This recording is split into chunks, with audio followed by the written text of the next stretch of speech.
Coming up on the show today, we'll get set for Patriots Eagles. Is Bill Belichick reasserting his dominance? Plus, I got to clear something up in regards to Tiger Woods.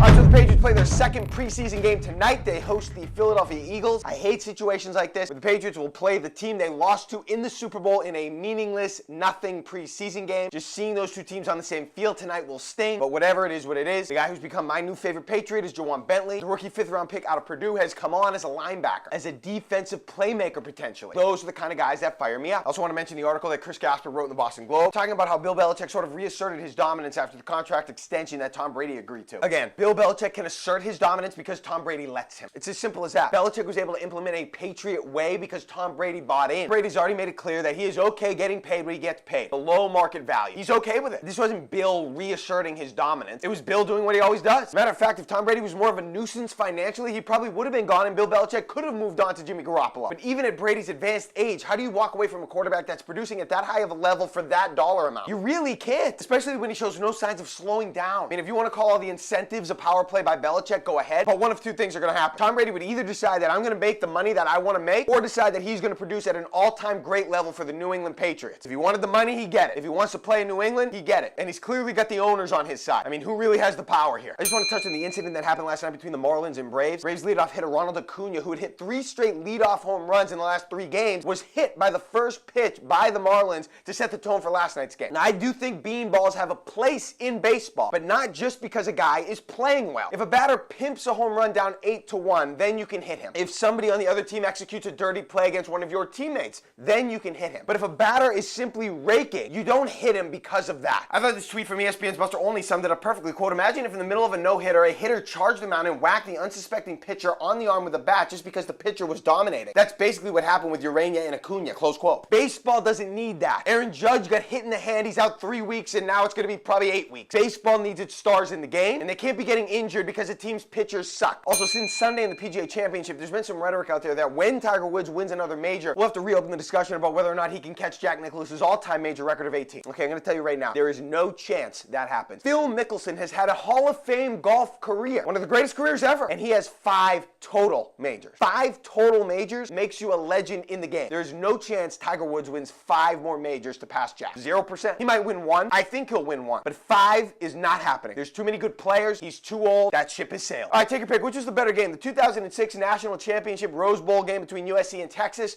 or Super Bowl 49 between the Patriots and Seahawks? I'm going 2006 Rose Bowl. That was the greatest football game I ever witnessed. With the way USC had dominated the sport, and with the way Texas had played that year, having gone to Ohio State and won, with how dynamic Vince Young was as a quarterback, Texas hadn't won the national championship in decades. The game was in SC's backyard. Keith Jackson on the call. I mean, don't get me wrong, the games are neck and neck. That Patriots-Seahawks matchup, you had potentially football's next greatest dynasty going up against the dynasty of yesteryear. It was Tom Brady and Russell Wilson, Legion of Boom versus Tom Brady, but that 06 Rose Bowl was simply the greatest game I ever saw. I mean, the NFL Network did a Football Life documentary on just that game. That's my answer. Finally, my lock of the day, I guess I'll take the Patriots minus 3.5 tonight over the Eagles at home in preseason game number 2. I don't like betting preseason football games, but at least it's football. That's my lock of the day. Have a good one. Well, as you know, I'm not on Snapface and all that, so I don't really get those.